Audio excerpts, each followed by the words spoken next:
चलो, last lecture में enzymes देख रहे थे अपन,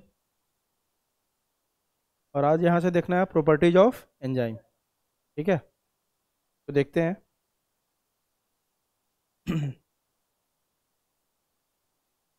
तो इसके बारे में सब आपको पहले से पता है ना, कि एंजाइम के क्या क्या प्रॉपर्टीज होंगे। पहला क्या है, एंजाइम क्या होता है आपका, प्रोटीन। ठीक है ना, ऑलमोस्ट जो आपका 99.9% एंजाइम्स क्या होते हैं, प्रोटीन। एक दो एक्सेप्शन है, कौन सा आपका, आरएनए एंजाइम। तो प्रोटीन नेचर में बोल रहा है enzymes are generally proteins, they may have additional inorganic or organic substances for their activity. हाँ, ये बिल्कुल सही बात है। एंजाइम्स में आपके कुछ और चीज़ें भी ऐड हो सकता है प्रोटीन के साथ। मतलब ये बोल रहा है कि एंजाइम में प्रोटीन तो होता ही है ना, प्रोटीन के अलावा भी कुछ और भी कंपोनेंट हो सकते हैं जो उसको स्टेबिलिटी दे या उसको एक्टिवेट करे। इसको अभी पढ़ने वाले अभी तुरंत अपन। ठीक है,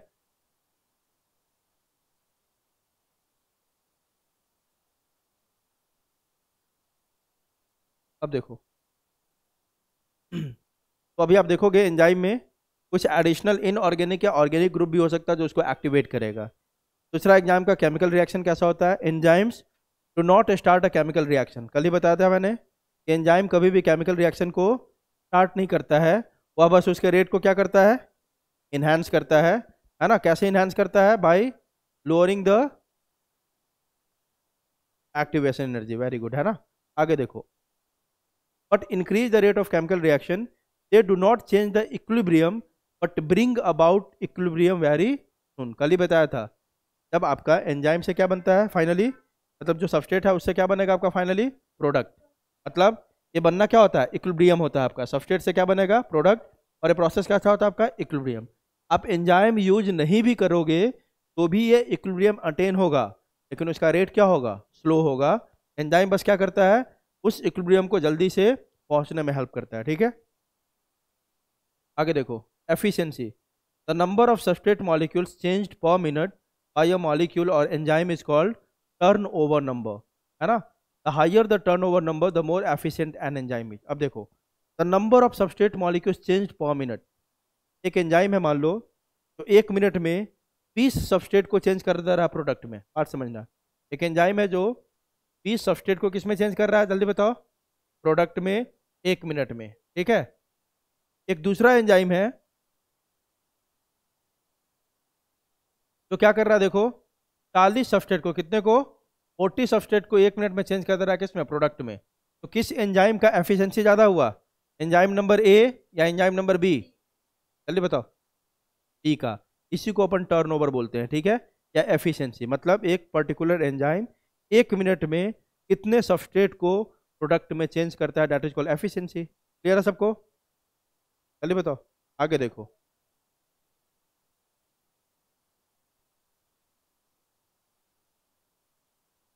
अच्छा ठीक है, कोई बात नहीं। देखो, मैं बोलो एफिशिएंसी, एफिशिएंसी मतलब कोई मान लो कि दो एंजाइम अपन ले रहे हैं, एक है ए दूसरा है बी। ठीक है, ए क्या कर रहा है, एक मिनट हम टाइम ले रहे हैं दोनों के लिए। कितना मिनट ले रहे हैं अपन, 1 मिनट। 1 मिनट में ए क्या कर रहा है, 20 सबस्ट्रेट को कन्वर्ट कर दे रहा है प्रोडक्ट में, और बी वाला जो है आपका 40 सबस्ट्रेट को कन्वर्ट कर दे रहा है पी में। कौन ज़्यादा एफिशिएंट हुआ है, एंजाइम ए और बी, बताओ, जो भी पूछा बताओ, ए या बी ज़्यादा एफिशिएंट हुआ।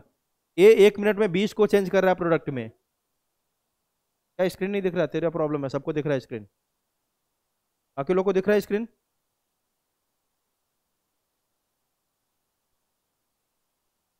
देखो तुम्हारे साइड से कुछ प्रॉब्लम है। हाँ, क्या देखो आप, ए एक मिनट में आपका चेंज कर रहा है 20 को, और बी एक मिनट में चेंज कर रहा है कितने को, 40 को। तो इसका मतलब क्या हो गया आपका, बी ज़्यादा एफिशिएंट है इन कंपैरिजन टू ए, और बी का टर्नओवर ज़्यादा है इन कंपैरिजन टू ए। ठीक है, आगे देखो, the higher the turnover number the more efficient an enzyme. Clear है, चलो आगे देखो। अनचेंज्ड फॉर्म, ये भी बता चुका हूं मैं आपको कि एंजाइम कभी भी रिएक्शन में खुद यूटिलाइज नहीं होता है, वह रिएक्शन के बाद खुद को एज इट इज बाहर निकालता है। ठीक है, ताकि वो दूसरे रिएक्शन को कैटलाइज कर सके। तो वही लिख रहा है, enzymes are in no way transformed used up in a chemical reaction. Enzyme specificity, है ना, बिल्कुल सही बात है। हर चीज को ब्रेक करने के लिए, कैटलाइज करने के लिए एक पर्टिकुलर एंजाइम होगा। पक्की सही बात है ना। जैसे लाइपेज है, लाइपेज किसको तोड़ेगा? लिपिड को, है ना। न्यूक्लिएजेज है, किसको ब्रेक करेगा? न्यूक्लिक एसिड को, ठीक है। प्रोटीएजेज है, किसको ब्रेक करेगा? प्रोटीन को।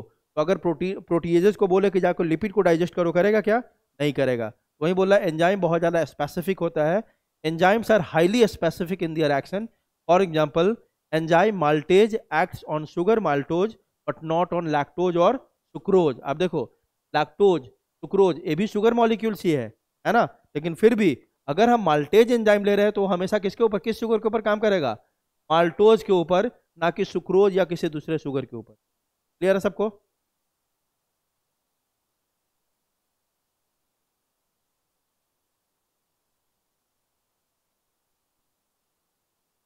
चलो आगे देखो, को फैक्टर अब क्या है। तो आपने सबसे पहला ही लाइन देखा था जब आप प्रॉपर्टीज ऑफ एंजाइम देख रहे थे, तो क्या लिखा था? देखो कि enzymes are generally proteins, they may have additional inorganic or organic substances for their activity. तो पहले भी शायद मैंने कंजुगेट टर्म यूज किया था, याद है? कंजुगेट एंजाइम, कंजुगेट प्रोटीन बताया था, जल्दी बताओ, है ना। वही बात यहाँ पे अभी करने वाले अपन। को फैक्टर क्या होता है ना। Many enzymes exhibit the catalytic activity only in association with certain non protein substances। बहुत सारे एंजाइम ऐसे हैं। अभी आपका आने वाला है प्लांट फिजियोलॉजी, ठीक है, अगला चैप्टर। तो प्लांट फिजियो में आप देखोगे, जब फोटोसिंथेसिस में आएंगे अपन, रेस्पिरेशन में आएंगे, तो ऐसे बहुत सारे एंजाइम आपको दिखाई देगा जो बिना किसी के सहायता से वो एक्टिवेट नहीं हो सकता। मतलब एंजाइम मेनली प्रोटीन होता है, लेकिन उसके साथ एसोसिएटेड होंगे कौन कौन? आपका कुछ नॉन प्रोटीन पार्ट, तभी वो एंजाइम काम कर पाएगा। अगर यह नॉन प्रोटीन पार्ट उसके साथ एसोसिएटेड नहीं है तो एंजाइम काम नहीं करेगा, ठीक है। वही बोल रहा है कि जो भी नॉन प्रोटीन सब्सटेंस होता है जो एंजाइम के साथ एसोसिएट होकर उसको एक्टिवेट करता है, उसको अपन क्या बोलते हैं? जल्दी बताओ। कोफैक्टर्स। क्लियर है? नॉन प्रोटीन पार्ट जो एंजाइम के साथ एसोसिएट होगा और उसको एक्टिवेट करेगा ताकि वो एंजाइम काम कर पाए, उसको क्या बोलते हैं अपन? Cofactors. In this enzymes the protein portion is known as apoenzyme. अभी बताया, ये प्रोटीन प्लस कोफैक्टर, ये दोनों जब होगा, प्रोटीन क्यों बोला? क्योंकि एंजाइम मेनली क्या होता है आपका? प्रोटीन। इस एंजाइम में प्रोटीन है लेकिन उसके साथ एक कोफैक्टर भी, कोफैक्टर मतलब नॉन प्रोटीन पार्ट, है ना। तभी जाके एक्टिवेट होगा। जो प्रोटीन वाला पोर्शन है ना, उसके लिए कौन सा टर्म यूज करेंगे? जल्दी बताओ। Apo enzyme. और जो नॉन प्रोटीन वाला पोर्शन, उसके लिए कौन सा टर्म यूज करेंगे? कोफैक्टर। आई बात समझ? प्रोटीन वाले के लिए कौन सा टर्म यूज करेंगे? Apo enzyme. और उसके साथ को फैक्टर होगा नॉन प्रोटीन वाला पार्ट, ठीक है। अब देखो, उसके बाद देखो, एपो प्रोटीन इसको बोल रहे हैं अपन, एपो एंजाइम को। एपो प्रोटीन प्लस को फैक्टर दोनों को मिला दो, तब क्या बोल रहे? तो इसको होलो एंजाइम। आई बात समझ? ठीक है, तो देखो ध्यान रखो, यहाँ पे क्या ध्यान रखना पड़ा? होलो एंजाइम कब होगा? होलो मतलब होता है जब दोनों को मिला दे तब। तो apo enzyme, apo enzyme plus कौन सा? कोफैक्टर, है ना। एपो एंजाइम को एपो प्रोटीन भी बोल सकते हैं क्योंकि ये कौन वाला पार्ट है? प्रोटीन वाला पार्ट है ना। तो apo enzyme plus cofactor is equal to क्या बोलेंगे? Holo enzyme. क्लियर है? अब देखते हैं कि 3 टाइप के कोफैक्टर हो सकते हैं आपका। कितने टाइप के कोफैक्टर? 3, है ना। पहला आपका क्या है? Prosthetic group. पहला कोफैक्टर कौन सा आपका? Prosthetic group. दूसरा आपका है को एंजाइम। और तीसरा आपका है मेटल आयंस। ये तीनों एक्ट कर सकता है एज अ को फैक्टर, ठीक है। तो पहला देखते हैं प्रोस्थेटिक ग्रुप कब बोलेंगे, को एंजाइम्स कब बोलेंगे, और मेटल आयन तो आप समझते हो जब प्रोटीन के साथ कौन अटैच हो? मेटल्स, ठीक है। अब देखो, तो प्रोस्थेटिक ग्रुप है, हमेशा कौन सा ग्रुप कंपाउंड होता है? Organic compound. They are organic compounds and are, यहीं पे ध्यान देना है, tightly bound to the apo enzyme. मान लो ऐसे समझो, यह कोई ऑर्गेनिक कंपाउंड है ए, ठीक है, और यह हमारा कौन वाला पोर्शन है? प्रोटीन एंजाइम का प्रोटीन वाला पोर्शन है, जिसको अपन क्या बोलते हैं? Apo enzyme. क्या बोलते हैं? Apo enzyme. तो ये मान लो एपो एंजाइम है ना, एपो एंजाइम से ये जो आपका कौन है? प्रोस्थेटिक ग्रुप, क्या होता है? हमेशा बहुत ज्यादा टाइटली अटैच होता है। आई बात समझ? और प्रोस्थेटिक ग्रुप हमेशा कौन सा ग्रुप होता है? ऑर्गेनिक कंपाउंड होता है। कौन सा कंपाउंड? Organic compound. और ये टाइटली अटैच होगा किससे? एपो एंजाइम से। They are organic compounds and are tightly bound to the apoenzyme. For example, heme is the prosthetic group in peroxidase. Peroxidase enzyme में हिम जो है, हिम किसको बोलते हैं? आयरन को।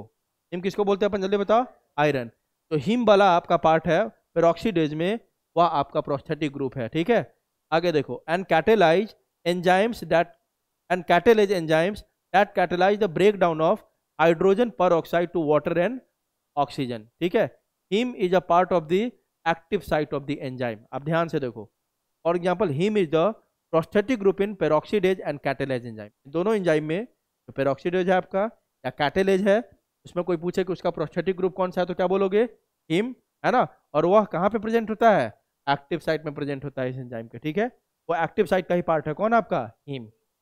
तब तक यह हीम नहीं होगा, यह आपका कैटेलेज या पेरोक्सीडेज एंजाइम काम नहीं कर पाएगा। उसको काम करने के लिए, एक्टिव करने के लिए उसमें यह प्रोस्थेटिक ग्रुप होना ही चाहिए, कौन सा? और नाम से पता चल रहा है, पेरोक्सीडेज या कैटेलेज ये क्या करेगा? हाइड्रोजन पर ऑक्साइड को कन्वर्ट करता है वाटर एंड ऑक्सीजन में। क्लियर है? चलिए बताओ। दूसरा देखो क्या होता है, को एंजाइम। ये इससे कुछ अलग नहीं है। जो आपका प्रोस्थेटिक ग्रुप है और को एंजाइम में हल्का डिफरेंस है। डिफरेंस क्या है? दोनों ऑर्गेनिक कंपाउंड है। दोनों क्या है? Organic compound. लेकिन प्रोस्थेटिक ग्रुप टाइटली बाउंड होता है और इसका एसोसिएशन कैसा होगा? लूप। आई बात समझ? जल्दी बताओ, है ना। They are also organic compounds but their association with the apo enzyme last for a short period of time. Short period of time क्यों? क्योंकि ये लूजली बाउंड होता है, किससे? एपो एंजाइम से, ठीक है। Usually occurring during the course of catalysis. मतलब यहाँ पे क्या होगा, जो ये को फैक्टर है आपका, जिस समय रिएक्शन करवाना होगा और उस समय जाके लूजली बाउंड होगा। रिएक्शन जैसे ही पूरा होगा वहां से क्या होगा? ये हट जाएगा। फिर से जब रिएक्शन करवाना होगा तो फिर से आके अटैच होगा, फिर रिएक्शन खत्म होगा, फिर से क्या होगा? हट जाएगा। जबकि ऊपर वाले में क्या था? उसके साथ टाइटली बाउंड है, वो उसी के साथ प्रेजेंट ही होता है। दोनों में डिफरेंस समझ में आया? जल्दी बताओ। प्रोस्थेटिक में जो एपो एंजाइम है ना, एपो एंजाइम से क्या होता है आपका? को फैक्टर टाइटली बाउंड होता है, हमेशा उसके साथ ही होता है, ठीक है।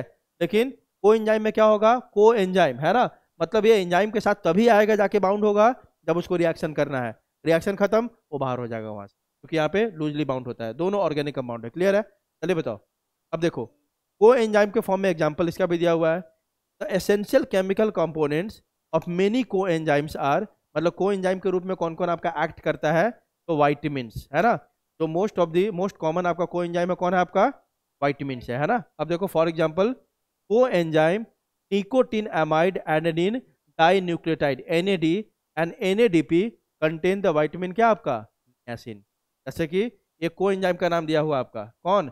Nicotine amide adenine die nucleotide, और दूसरा दिया हुआ है NADP। ये दोनों क्या है आपका? को एंजाइम। और ये दोनों को एंजाइम में देखने को मिलता है कौन विटामिन आपका? कहने का मतलब है को एंजाइम में मोस्टली आपको विटामिन देखने को मिलेगा। एग्जाम्पल भी दे दिया, क्वेश्चन ने पूछा हुआ है कि NAD का फुल फॉर्म पूछ लेगा, है ना। फिर बोलेगा NAD और NADP, ये दोनों को एंजाइम जो है इसमें क्या मिलता है? कौन सा विटामिन मिलता है? तो क्या बोलोगे? आ रही बात समझ? चलिए बोलो, सबको समझ में आ रहा है जो भी ऑनलाइन है? तीसरा आपका है क्या? Metal ions. ये तो आपके लिए आसान है। क्या है आपका? A number of enzymes require metal ions for their activity which form coordination bonds with side chains at the active site and at the same time form one or more coordination bond with the substrate. ये metal ion क्या करता है? Enzyme के साथ भी coordination bond बना लेता है, और सामने में किसके साथ बना लेता है? सबस्ट्रेट के साथ भी कोऑर्डिनेशन बॉन्ड बनाता है, ठीक है। तो ये आपको ध्यान नहीं रखना है कि किसके साथ कोऑर्डिनेशन बॉन्ड बनाता है। आपको बस याद रखना है कि 3 को फैक्टर हो सकते हैं: prosthetic group, organic compound which is tightly bound, है ना। दूसरा है coenzyme, organic compound which is loosely bound, है ना। और याद रखने का, जो कोएंजाइम होता है उसमें देखने को मिलता है कि बहुत सारे कोएंजाइम में क्या प्रेजेंट है आपका? विटामिन, ठीक है। और तीसरा है मेटल आयन भी हो सकते हैं, बहुत सारा मेटल आयन, और मेनली यही वाला एग्जाम्पल आपको देखोगे। फॉर एग्जाम्पल जरूर याद रखोगे, जिंक इज अ को factor for the proteolytic enzyme carboxypeptidase. मतलब कार्बोक्सीपेप्टिडेज एक आपका प्रोटीन को ब्रेक करने वाला एंजाइम है। कौन सा? प्रोटीन को। पढ़ोगे डाइजेस्टिव सिस्टम में, ये काम आएगा, ठीक है। तो आएगा जैसे ह्यूमन फिजियो का पहला चैप्टर है डाइजेशन, उसमें एंजाइम का नाम आप देखोगे। यह कार्बोक्सीपेप्टिडेज प्रोटीन को ब्रेक करता है, लेकिन यह प्रोटीन को, तभी मान लो ये प्रोटीन है, इसको ब्रेक करना है, आप यहाँ पे कौन सा एंजाइम लगा दो? कार्बोक्सीपेप्टिडेज। लेकिन यह कार्बोक्सीपेप्टिडेज तभी काम करेगा जब बगल में कौन प्रेजेंट होगा? जिंक। अगर जिंक ना हो तो ये काम नहीं करेगा, ठीक है। इसी तरह यह जो नीचे आपका दिया हुआ है, यह टेबल आपको बहुत अच्छे से याद, ये मैं पहले बता दूं ऐसे करके मैं कर दे रहा हूँ, मोस्ट इंपॉर्टेंट कर लो इसको, इस टेबल को आप याद रखोगे, ठीक है, क्योंकि ये एंजाइम्स के नेम आपको आने वाले चैप्टर्स में सुनने को मिलेगा ही मिलेगा। इसके लिए यह को फैक्टर जो है ना आपको याद होना चाहिए। जैसे देखो, cytochrome oxidase, catalase, aconitase, peroxidase, इन सब को एक्टिव करने के लिए कौन चाहिए, या तो फेरस या फेरिक आयन। अगर यह दोनों नहीं होगा तो क्या होगा, किसी में देखोगे फेरस चाहिए, किसी में फेरिक। इसके प्रेजेंस में ही ये सारे एंजाइम काम कर सकते हैं, नहीं तो ये सब के सब क्या होंगे, इनएक्टिवेट। इसी तरह देखो, कैल्शियम लाइपेज हो गया, सक्सेनिक डिहाइड्रोजिनेज हो गया, इसका पूछता है बार बार, क्योंकि आगे वाले चैप्टर में है इसका नाम। सक्सेनिक डिहाइड्रोजिनेज हमेशा किसके प्रेजेंस में काम करता है, किस कोफैक्टर के, calcium. Hexokinase, pyruvate kinase, DNA polymerase जो रेप्लिकेशन करवाता है, इनोलेज, फॉस्फोट्रांसफरेज ये फॉस्फेट ग्रुप को ट्रांसफर करता है।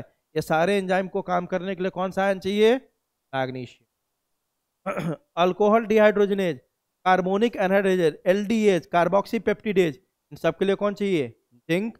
और आपका जो सलाइवा में अमाइलेज एंजाइम है ना, उस सलाइवरी अमाइलेज को भी काम करने के लिए कौन चाहिए आपको, क्लोरीन। तो ये लिस्ट एकदम मोस्ट इंपॉर्टेंट है, एकदम रट्टा मार जाना है कि किस एंजाइम के लिए कौन सा मेटल आयन जरूरी है। अगर यह मेटल आयन नहीं होगा तो यह एंजाइम काम कर नहीं सकता है। क्लियर है, बताओ सबको। तो आपने क्या पढ़ा, आपने यह पढ़ा कि सर एक तो होता है आपका मोस्टली एंजाइम सर क्या, प्रोटीन है ना, और प्रोटीन में भी क्या बोलेंगे आपका, protein which structure, tertiary, very good है ना। आपने दो तीन बातें जो एंजाइम के बारे में देखा, मोस्टली एंजाइम कैसा होता है आपका, मोस्टली एंजाइम्स आर प्रोटीन है ना, मोस्टली एंजाइम कैसे होते हैं, प्रोटीन होते हैं। दूसरा आपने देखा कि एंजाइम्स हमारे बॉडी में जो होता है लिविंग ऑर्गेनिज्म में ऑर्गेनिक होता है, और जो लैब में यूज होता है कैसा होता है आपका, इनऑर्गेनिक। फिर एंजाइम कैसे काम करता है, यह रेट ऑफ रिएक्शन को इंक्रीज करता है bye lowering the activation energy. यह रिएक्शन को शुरुआत नहीं कर सकता है ना, यह रिएक्शन में पार्टिसिपेट करता है लेकिन कभी भी रिएक्शन में यूज्ड अप नहीं होता है, ठीक है। उसके बाद देखा आपने कि बहुत सारे एंजाइम ऐसे हैं जो प्रोटीन के साथ साथ कुछ नॉन प्रोटीन हिस्सा भी रखते हैं, तभी हो जाके एक्टिव होते हैं, और उसको क्या बोलते हैं अपन, कोफैक्टर्स। क्या बोलते हैं, कोफैक्टर्स। और कोफैक्टर्स में अपन को क्या याद रखना है कि तीन चीज हो सकता है। पहला कौन सा ग्रुप है आपका, प्रोस्थेटिक ग्रुप है ना। दूसरा कौन सा ग्रुप है आपका, कोएंजाइम्स। और तीसरा कौन सा ग्रुप है आपका, मेटल आयंस है ना। और सारे मेटल आयंस का आपका लिस्ट याद रखोगे, ठीक है। अब इन सब में डिफरेंस हमने क्या देखा, यह टाइटली बाउंड होता है और ऑर्गेनिक कंपाउंड ही होता है। क्या होता है, टाइटली बाउंड है, और इसमें कौन आएंगे, ऑर्गेनिक कंपाउंड, ठीक है। यह क्या आपका लूजली बाउंड, मतलब जब रिएक्शन करना, कैटेलाइज करना होगा तभी आके अटैच होगा एपो एंजाइम से, नहीं तो अटैच नहीं होगा। ये लूजली, ये भी कैसा आपका ऑर्गेनिक कंपाउंड है आपका। और तीसरा में तो सीधा सीधा क्या आपका मेटल आयंस है। और मेटल आयंस क्या होते हैं, इनऑर्गेनिक होते हैं कि ऑर्गेनिक, इनऑर्गेनिक, वेरी गुड, हाँ ठीक है। तो ये सब आप समझ रहे हो कैसे आपका। फिर आपने ये भी याद रखना है कि होलो एंजाइम कंप्लीट एंजाइम को बोलते हैं। किसको बोलते हैं अपन, कंप्लीट एंजाइम। तो holo enzyme is equal to क्या हो जाएगा आपका, apo enzyme plus apo enzyme बोल दो, या एपो प्रोटीन, इसी को बोलते हैं एपो एंजाइम, या क्या बोल सकते हैं इसको, एपो प्रोटीन। और प्लस इसके साथ किसको अटैच कर देंगे, को फैक्टर को। और को फैक्टर कौन सा पार्ट है आपका, नॉन प्रोटीन वाला। कौन वाला पार्ट है आपका, नॉन प्रोटीन वाला। और एपो एंजाइम कौन वाला पार्ट है आपका, प्रोटीन वाला। क्लियर है, चलिए बताओ। इस तरह से आपका बायोमोलिक्यूल्स चैप्टर का द एंड हो गया, ठीक है। तो इसको अच्छे से रिवीजन करो सब लोग। बायोमोलिक्यूल्स यहीं पे आपका खत्म होता है। अब अपन शुरू करेंगे प्लांट फिजियोलॉजी।